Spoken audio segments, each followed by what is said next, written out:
आंखों से इतिहास बनते देखिए। लैंडर मॉड्यूल जियो की गड़गड़ाहट से सुन सकते हैं कि आप अपनी स्क्रीन पे देख सकते हैं कि हम चांद के जिस हिस्से पर कोई नहीं पहुंच पाया, वहां अब भारत पहुंच गया है।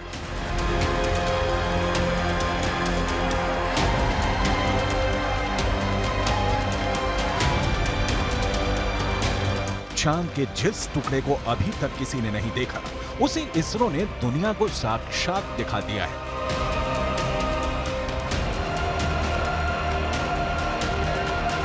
यह मुमकिन हो सका है चंद्रयान 3 के चांद के दक्षिणी ध्रुव पर सॉफ्ट लैंडिंग से।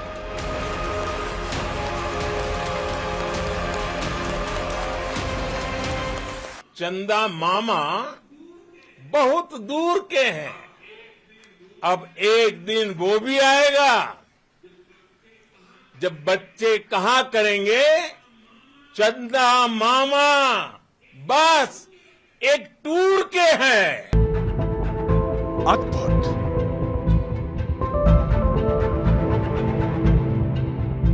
अविश्वसनीय,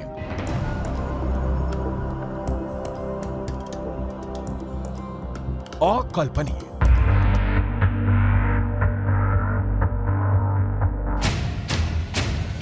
चांद के दक्षिणी ध्रुव पर सॉफ्ट लैंडिंग करने वाला भारत दुनिया का पहला देश बन गया है। चंद्रमा के दक्षिणी ध्रुव पर भारत की अमिट छाप छोड़कर भारत का चंद्रयान 3 ने वर्ल्ड रिकॉर्ड बना दिया है। चांद के दक्षिणी ध्रुव पर उतरकर उसके दीदार करने का सपना ऐसे तो दुनिया के सभी बड़े बड़े देश देख रहे थे, लेकिन जीत का सेहरा भारत के सिर सजा है। भारत चंद्रमा के उस दक्षिणी ध्रुव पर पहुंचा है जहां आज तक दुनिया का कोई भी देश नहीं पहुंच सका। अब आज के बाद से चांद से जुड़े मिथक बदल जाएंगे, कथानक भी बदल जाएंगे और नई पीढ़ी के लिए कहावतें भी बदल जाएगी। इसरो के मिशन कंट्रोल रूम में तालियों की गड़गड़ाहट के बीच चंद्रयान 3 का लैंडर विक्रम चांद के दक्षिणी ध्रुव पर उतर गया है।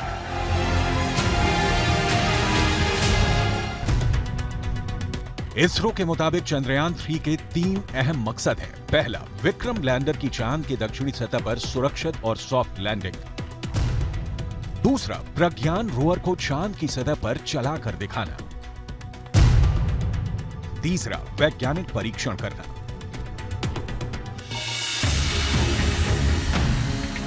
चांद के दक्षिणी ध्रुव की धरती पर दस्तक देना यह एक ऐसा प्रोजेक्ट था जिसे ना तो अमेरिका का नासा पूरा कर सका, ना यूरोपियन यूनियन की स्पेस एजेंसी कर पाई। चीन तो सिर्फ सपना ही देखता रह गया। रूस का सफर आखिरी मुकाम से पहले धड़ाम हो गया, लेकिन भारत का चंद्र मिशन अब विश्व विजयी अभियान बनकर सामने आया है। धरती से 3,84,000 किलोमीटर की दूरी तय करके चंद्रयान 3 का लैंडर विक्रम चांद के उस दक्षिणी ध्रुव पर पहुंच गया है जो रहस्यों से भरा है, जिसके सच से अभी पूरी दुनिया अनजान है। भारत के उदयमान भाग्य के आह्वान का है। अमृत काल की प्रथम प्रभा में सफलता की यह अमृत वर्षा हुई है। हमने धरती पर संकल्प लिया और चांद पर उसे साकार किया। और हमारे वैज्ञानिक साथियों ने भी कहा, India is now on the moon. आज हम अंतरिक्ष में नए भारत की नई उड़ान के साक्षी बने हैं। नासा का दावा है कि चांद के दक्षिणी ध्रुव पर बर्फ है। कई तरह के प्राकृतिक संसाधन भी हो सकते हैं, लेकिन दुनिया अब तक हकीकत से वाकिफ नहीं है। लेकिन अब विक्रम लैंडर के साथ गया प्रज्ञान रोवर इसे मुमकिन कर देगा। प्रज्ञान रोवर और विक्रम लैंडर 14 दिनों तक चांद के दक्षिणी ध्रुव के हर रहस्य से पर्दा उठाएंगे। नासा का मानना है कि चांद के दक्षिणी ध्रुव का बड़ा हिस्सा ऐसा है जहां सूरज की किरणें नहीं पड़ती। चांद के इस हिस्से में बड़े बड़े गड्ढे हैं जिसे अंतरिक्ष विज्ञान की भाषा में क्रेटर कहा जाता है। ज्यादातर गड्ढे ऐसे हैं जहां अरबों साल से अंधेरा है। नासा के मुताबिक गुप्त अंधेरे के बीच यहाँ बर्फ ही बर्फ जमा हो सकती है। चांद के दक्षिणी ध्रुव पर जमी बर्फ का विश्लेषण अब चंद्रयान 3 के विक्रम लैंडर के साथ गया प्रज्ञान रोवर करने वाला है।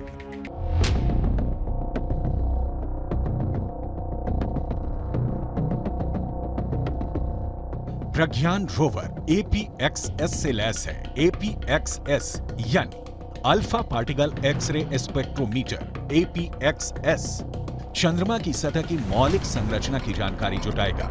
ये चांद की सतह पर केमिकल और मिनरल का अध्ययन करेगा। वो चंद्रमा के दक्षिणी ध्रुव की सतह की रासायनिक संरचना का पता लगाएगा। वहीं रोवर में लगा लिप्स यानी laser induced breakdown spectroscope landing site के आसपास की चांद की मिट्टी और चट्टानों में मैग्नीशियम और एल्यूमिनियम जैसे रासायनिक तत्व किस अनुपात में मौजूद हैं, इसका विश्लेषण करेगा। रोवर जो डेटा इकट्ठा करेगा उसे लैंडर के पास भेजेगा। लैंडर उसे प्रोपल्शन मॉड्यूल के पास भेजेगा। प्रोपल्शन मॉड्यूल में एस बैंड ट्रांसपोंडर भी लगा है जिसका सीधा संपर्क इंडियन डीप स्पेस नेटवर्क के पास रहेगा। यानी जो सिग्नल लैंडर रोवर से मिलेगा उसे एस बैंड ट्रांसपोंडर भारत को भेजेगा। प्रज्ञान के काम की शुरुआत लेजर बीम के साथ होगी। लेजर बीम की मदद से रोवर चंद्रमा की सतह के एक टुकड़े को पिघला देगा। इस प्रक्रिया में मौके से जो गैसें निकलेंगी, रोवर उन गैसों का विश्लेषण करेगा। अंदाजा ये भी है कि चांद के दक्षिणी ध्रुव पर अरबों सालों से पानी बर्फ के रूप में जमा हो सकता है। अगर चंद्रयान 3 के रोवर ने इसकी पुष्टि कर दी तो चंद्रमा पर जीवन की संभावनाओं से जुड़े सटीक संकेत मिल सकते हैं। अगर संकेत सकारात्मक रहे तो चांद पर इंसानों की बस्ती बसाने का सपना भी साकार हो सकता है। बड़ा सवाल है, चांद पर कैसे बसेगी इंसानों की बस्ती? चांद पर बसे शहर का नजारा कैसा दिखेगा? क्या चांद की जमीन पर भी धरती जैसी फसल लहराएगी? क्या चांद की धरती पर खेती मुमकिन है?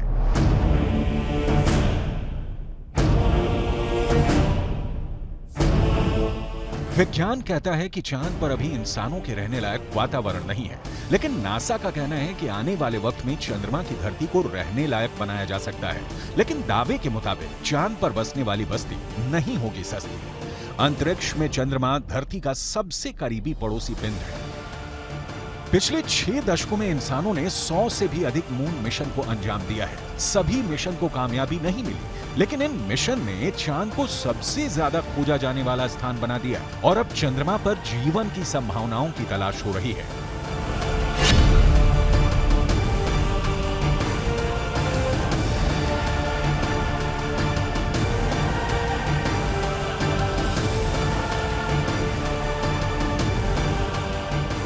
अभी तक चंद्रमा से जुड़ी कई हैरान कर देने वाली जानकारियां सामने आई हैं। दावा किया जाता है कि चंद्रमा की मिट्टी में कई तरह के खनिज हैं। चांद की सतह पर पानी होने के भी सबूत मिल चुके हैं। वैज्ञानिकों का मानना है कि चांद पर जीवन के सबूत भी मिल सकते हैं। संभावना जताई जा रही है कि भविष्य में चंद्रमा पर मानव बस्ती बसाने का सपना पूरा हो सकता है, लेकिन ये काम इतना भी आसान नहीं है। चंद्रमा पर इंसान के कदम भले ही साल 1969 में पड़ गए हों,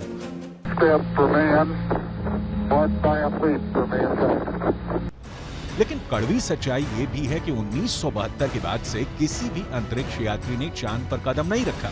जब से इंसान ने चांद पर कदम रखा है तभी से वहां इंसानी बस्ती बसाने की चर्चा चल रही है। 1972 से अभी तक 51 सालों में कई मून मिशन भेजे गए और उससे जो जानकारी हासिल हुई उसके बाद से अब चांद पर मानव बस्ती का सपना जल्द आसान हो सकता है, लेकिन ये बहुत अधिक खर्चीला भी हो सकता है। क्योंकि अगर चंद्रमा पर कॉलोनी शुरू करने के लिए धरती से सामान भेजने होंगे तो ये काफी महंगा साबित होगा। एक अनुमान के मुताबिक सिर्फ 100 लोगों के लिए चांद पर जरूरी सामान भेजने के लिए करीब 1.25 लाख करोड़ रुपए का खर्च आएगा।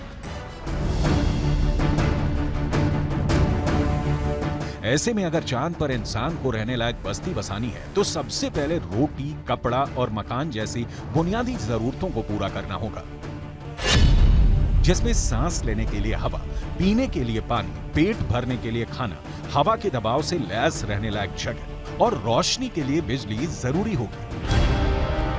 दावा है कि इनमें से ज्यादातर जरूरतों को चांद से ही पूरा किया जा सकता है। चंद्रयान 1 की मदद से चांद पर पानी होने की पुष्टि हो चुकी है। पानी की खोज के बाद इसरो अब चांद पर जमी बर्फ का विश्लेषण करने में जुटा है, चांद की सतह की बनावट को समझने में लगा है। नासा के मुताबिक चांद के दक्षिणी ध्रुव पर बर्फ है। बर्फ के साथ साथ वहां दूसरे प्राकृतिक संसाधन भी हो सकते हैं। साल 1998 में नासा ने मून मिशन के तहत ये बताया था कि दक्षिणी ध्रुव पर हाइड्रोजन है। नासा का दावा है कि अधिक मात्रा में हाइड्रोजन होने की वजह से वहां बर्फ होने की संभावना है। इसके अलावा चांद के दक्षिणी ध्रुव पर बड़े बड़े पहाड़ और कई गड्ढे हैं। ज्यादातर गड्ढे ऐसे हैं जहां अरबों साल से अंधेरा है।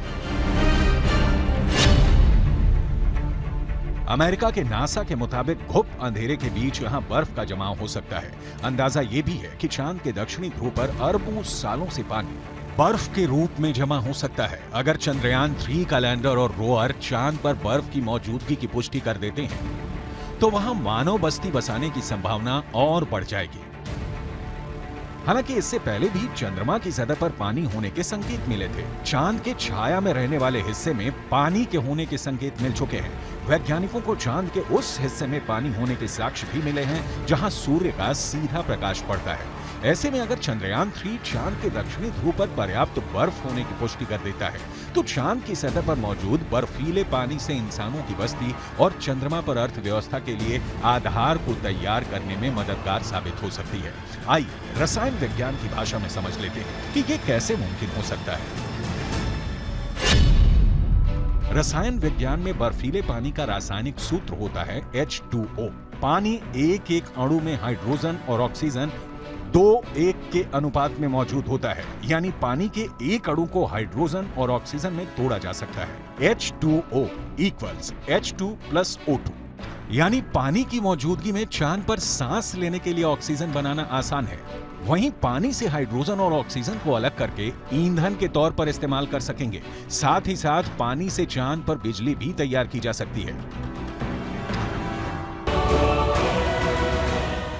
साफ है, चांद पर मौजूद पानी कई समस्याओं का समाधान हो सकता है। पानी के इस्तेमाल से सिंचाई के लिए खेती का काम भी आसान किया जा सकता है, क्योंकि चांद पर इंसानों की बस्ती को लेकर रिसर्च कर रहे वैज्ञानिकों को तब बड़ी कामयाबी मिली थी जब चांद की मिट्टी में पौधे उगाए गए। अपोलो 11 मिशन के दौरान करीब 22 किलो सामान चंद्रमा से लाया गया था।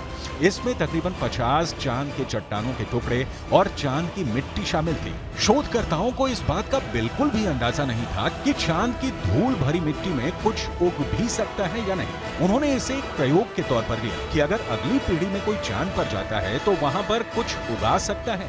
जो नतीजे सामने आए उसने वैज्ञानिकों को चौंका दिया।